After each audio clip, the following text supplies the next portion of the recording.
In my past life as a soccer coach, once you win a national championship, everybody wants to come play for you. Really not true. Once you pay them $25,000 a year in scholarships, everybody wants to come play for you. And parents would always come to me and they'd say, okay, my son or my daughter wants to come play at your university. What is it that we have to do? What are you looking for? And being the Socratic professor that I am, I said, well, what does your son or daughter do? What do they do really well that we'd be interested in? And typically their answers are, well, they've got great vision. They're really good. They can see the entire field. Or my daughter is the fastest player. There's nobody that can beat her. Or my son's got a great left foot or really, really great in the air and can head every ball. I'm like, yeah, not bad. But to be quite honest with you, those are the last things I'm looking for. The most important thing, self-confidence. Without that skill, and I use the word skill intentionally, without that skill, we are useless as a soccer player. Because when you lose sight or belief in yourself, we're done for. I use the definition of self-confidence to be the ability or the belief to believe in yourself to accomplish any task, no matter the odds, no matter the difficulty, no matter the adversity. The belief that you can accomplish it, self-confidence.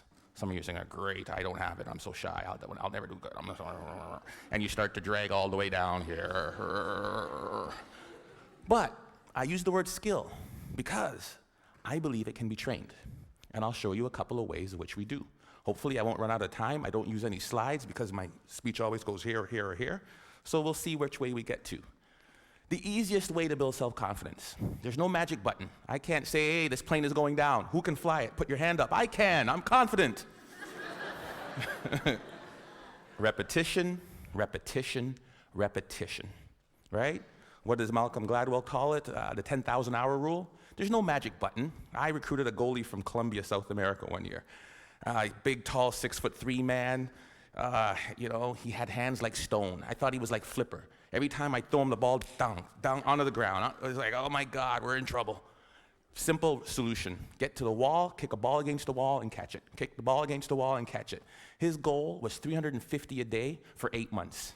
He came back, his hands were calloused, the moisture on his hands were literally gone. He is now playing in Europe. Magic? No. Repetition, repetition, repetition.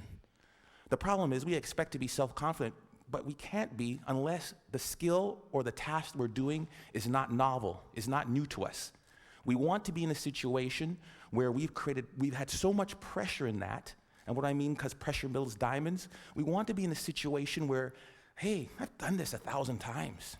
I did my speech, and I practiced in front of the mirror. Hey, I'm sounding good. And then I read in front of my kids and my wife. I was like, oh gosh, I got a little nervous. And then I get in front of Glenn Gould. Oh my goodness, I'm a little more nervous.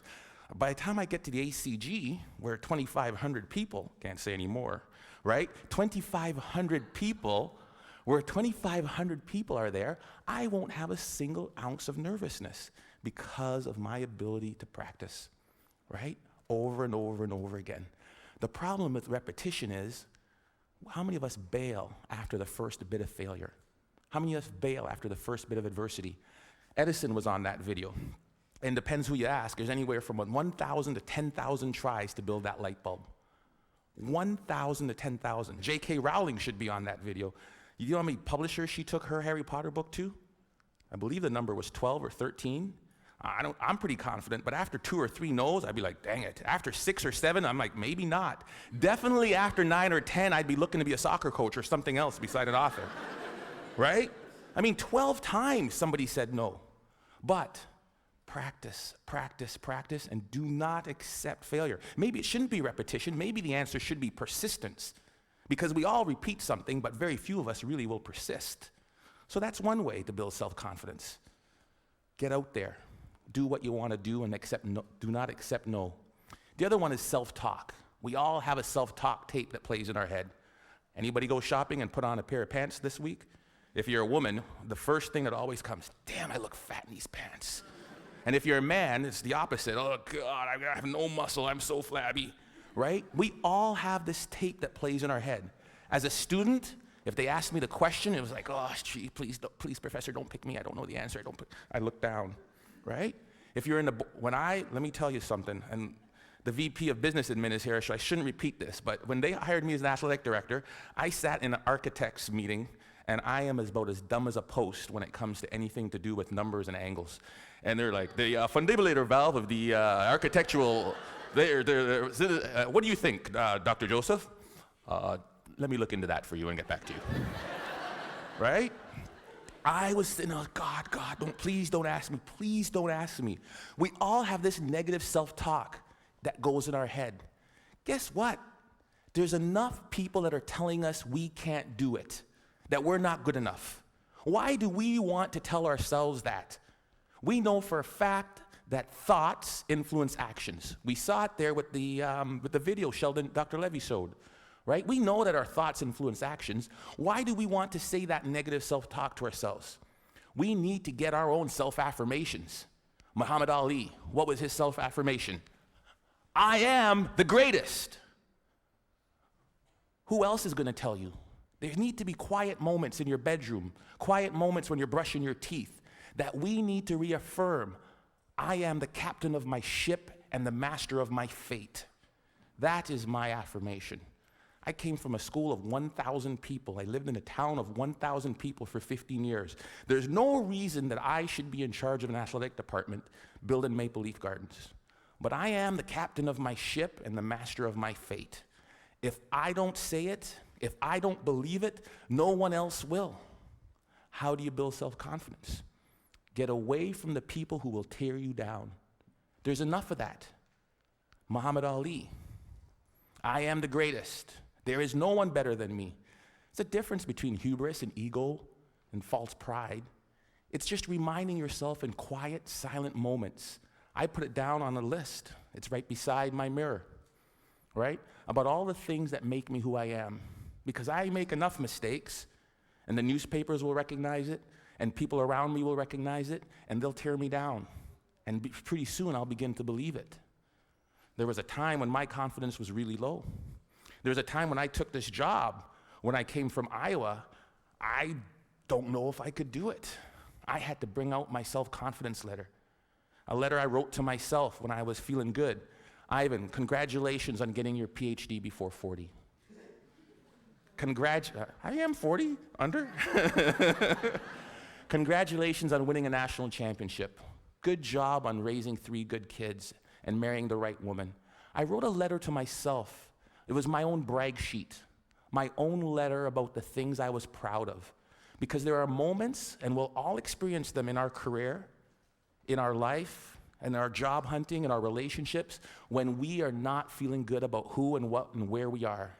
And I had to bring out that letter and read it time and time again for a period of about 2 weeks to weather me through that storm. It was important. Stop the self-talk, the negative self-talk. If you'll watch, you'll see some athletes, they'll have a little bandage or a little brand around them. Lance Armstrong's a perfect one. What's his self-affirmation? Livestrong isn't a brand. It was to remind him of who he was. Live strong. Then it came a brand. He would move that from one arm to the next arm when doubt and fear came into his mind. Live strong. Put it on there. Let's go. We'll all have it. Replace it. 2 ways to build self-confidence. Worried about my time, I'm going to tell you of one way that you can build self-confidence in others. We are coaches and educators. We are teachers. We are people who will create value in the world. And in doing that, we are critical by the nature of what we do. I am a coach. I want you to score a goal. Ball went over high. Dang it, the ball went high. Thank you, coach. I know that. Feedback tells me that. So what do? I need you to put your elbow or here. I need you to put your knee over the ball. I need you to follow through. Boom, land, great. Notice I never made it as a professional. What can we do? We fix mistakes. When I'm fixing that mistake, Johnny, this is terrible. You need to bend your knee. You need to do this. What have I done to Johnny's self-confidence? Bend your knee. Think of this. Next thing you know, Johnny's crushed. Ignore what Johnny does wrong and find Bob or Sally or Frida over here. Great goal, Frida. I loved how you kept your knee low, you followed through, and you landed like this. Great job. Johnny, great. Johnny's not demoralized. His confidence isn't shot. And what I've done is I've built up Frida's. Imagine how we could change the way we parented kids. Instead of, get that glass off the counter, what's wrong with you? If we catch them while they're good. Great job. Great job. Thank you, Alice, for taking your glass to the counter. It sounds simple, but we forget about it. Or as educators, or somebody as a team, if we manage to praise the positive behavior that we wanted to reinforce. We forget it. It sounds so simple. Catch them when they're good. We forget it. It's simple. Here's what they did. There was a study in Kansas that did this. They did video, and we all do video, and we showed the video of them doing the run of the play. This goal happened because the basket wasn't protected. We didn't rotate here right. We needed to do this, and then to cover the slot. And if that's the baseline, improvement of the Kansas State team went like this. Then they said they ignored all of that, and they just showed them the times they did it right. The times they did it perfect, that presented no goals, spoke to the same points, improvement went like that. It changed and revolutionized the way we as coaches interact with our student athletes. We can apply that to the business world. We can apply that to our student group works. We can apply that to our management teams easily. Catch them when they're good. Last and certainly not least, my son is really good at this. Self-confident people interpret feedback the way they choose to. I asked my son, who is by the far terrible athlete, gets it from his dad. The games, they win 5-0. How was the game? Oh, great, I scored 3 goals, I got 2 assists. I'm like, I did not see him touch the puck. But he has his own perception of how he did. I love it, right? I'm that guy. I'm like, I remember when I was taking when I met my wife, it was in the Commons. Polly, would you like to go to the movies? Ladies, dingle, dingle, dingle. And she goes, no. I ask her again, because I think that she just hasn't seen me in the right light. Maybe that's not the wrong shirt on, right? Because I'm interpreting that the way I want to interpret it. Finally, I ask her out again. She gives me this one comment, right? Or she sent it through her friend, because that's the way you did it back then.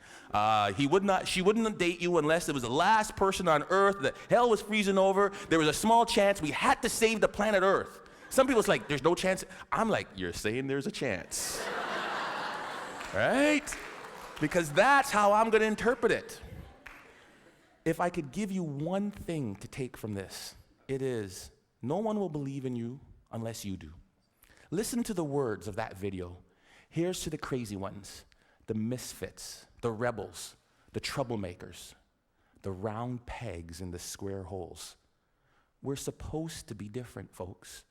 And when people look at us, believe in yourself. Thank you.